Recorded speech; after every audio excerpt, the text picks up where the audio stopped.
RadioMD. RadioMD.com. Dr. Pam Peak, founder of the Peak Performance Center, and Michelle King-Robeson, founder of EmpowerHer.com, cut through the confusion to discuss all things her. This is Her Radio on RadioMD. Oh, endometriosis. It affects 1 in 10 women, and most people don't even know what's going on in their belly when they start up with those pains. I mean, and it's so painful and debilitating. It's just beyond. People just don't know. It's the worst. So we have Dr. Lauren Stryker, our go-to. Yay! Doctor, Lauren, who is Associate Clinical Professor of Obstetrics and Gynecology at Northwestern University.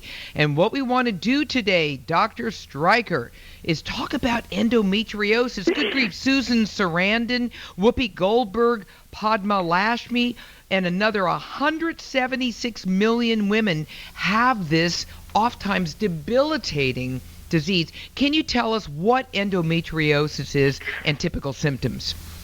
Well, first of all, there is no typical symptom, and that's what makes this such a difficult condition to diagnose, because many women have no symptoms, and as you said, many women have debilitating in fetal position, cannot get out of their bed, horrifying pain, not just with their periods, but sometimes all month long.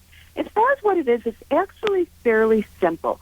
There are glands that line the uterine cavity, and if they stay where they're supposed to be, there's no trouble. But what endometriosis is when the glands that are supposed to be in the lining of the uterus get outside into other places in the body, most commonly in the lining of the pelvis, the tubes, the ovaries, sometimes the bowel, which is why there can be bowel symptoms, sometimes the bladder. And even in rare cases, it can travel all the way up to the lungs. And in fact, there are women that every month when they get their period, they actually cough up blood because they have lung endometriosis. So this is one of those conditions that it's this chameleon. It takes on so many different faces depending on where it is and how severe it is. But to make it even more difficult, symptoms don't always tell you how severe it is. There are some women that have terrible endometriosis that have no symptoms at all. And there are other women that they really have very mild endometriosis and have debilitating pain. So this is tricky. It's a tricky diagnosis, and it's tricky to treat. So, Lauren, who gets endometriosis, right? Is there any rhyme or reason? Any menstruating woman. Any menstruating woman. And when you look back to when we first, in the medical world, first began to appreciate endometriosis, it was a disease that was attributed to white, educated women. Now, think about this. White, educated women were it was like the number one risk factor back in the 50s and 60s for having endometriosis. And what we now know is because those were the women that were getting medical care, and that's why they were being diagnosed. Of course, they're the ones showing up. Of course. And now we know that, of course, endometriosis spares no ethnicity, no educational level. Anyone can get it. But it does have to be a menstruating woman. You know, you don't see this in an 8 or 9-year-old. You don't see this in a postmenopausal woman. And in fact, I tell women who suffer from endometriosis, the ultimate cure, of course, is menopause.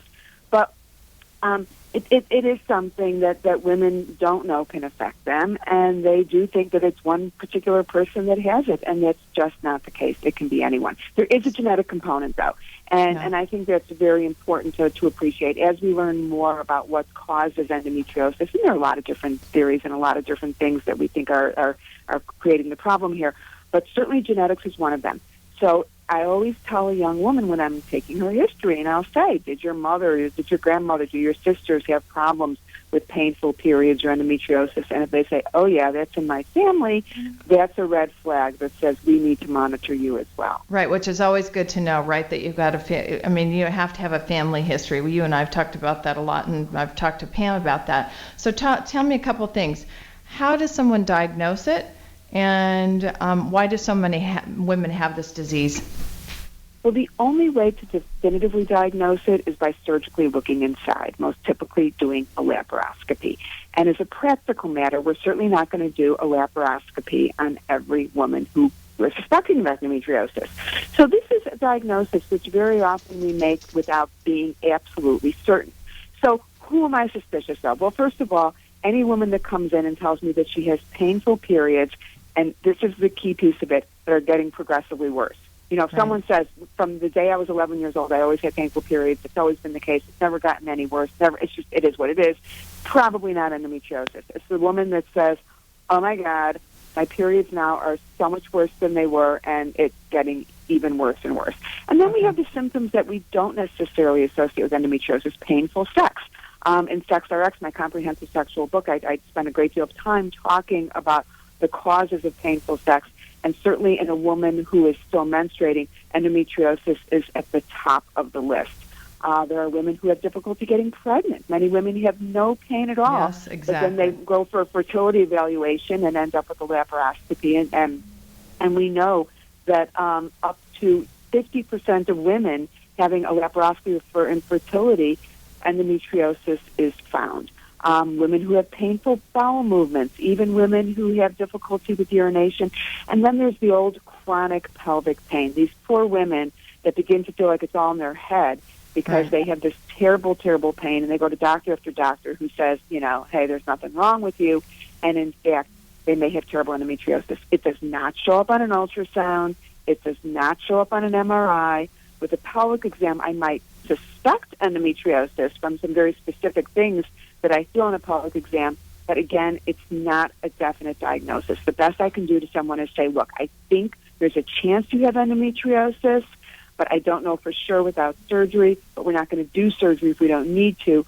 We're just going to move forward on the premise that perhaps you do, and let's try and deal with it. Well, Dr. Stryker, tell everyone what happens when a woman has endometriosis and she becomes pregnant. It's great. I know. That's why I'm bringing it up. Right. Yes. It's such a wonderful point because while, yes, endometriosis can sometimes prevent pregnancy, getting pregnant, once you get pregnant, it's like you give it a rest.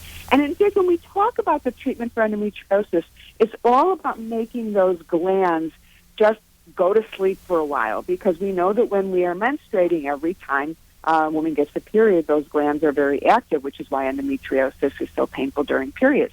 But anytime you can stop menstruation, you are going to suppress endometriosis. You don't cure it, but you suppress it. So pregnancy, absolutely, you got it when you're pregnant.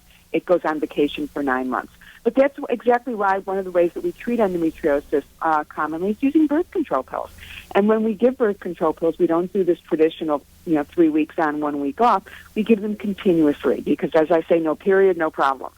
So you get rid of the period, and you very often will, if not completely eliminate the endometriosis pain, you can dramatically decrease it. We also find that with a progestin IUD, like Mirena, that you can suppress those endometriosis glands. So pregnancy is the model for how we suppress it, and then we try and fool Mother Nature by getting other ways to suppress those glands so that someone doesn't have a period until, of course, a woman goes through menopause, and then endometriosis is no longer an issue. So it isn't an issue. So taking estrogen, and we don't have much time, but so taking estrogen after you've had a hysterectomy or gone through menopause, it does not grow endometriosis. Exactly. And that's so important because I have so many women who are afraid to take hormone therapy because they say, well, I can't take hormones because I had endometriosis. And I tell them, oh, no. And in fact, that's been well studied. That's just not my opinion. And in fact, when we do surgery for endometriosis, and if someone does end up with a hysterectomy, and we tell them, an ovary removal, we tell them, no, you can actually take estrogen, so and especially important. Young women. Oh, I love the fact that myth is being dispelled by you. We're talking to Dr. Lauren Stryker. She's the author of Sex RX, Hormones, Health, and Your Best Sex Ever. Make sure to run out there and get it. Dr. Stryker, thank you so much for being on Her Radio and helping clarify endometriosis for us. I'm Dr. Pam Peake with Michelle King-Robeson.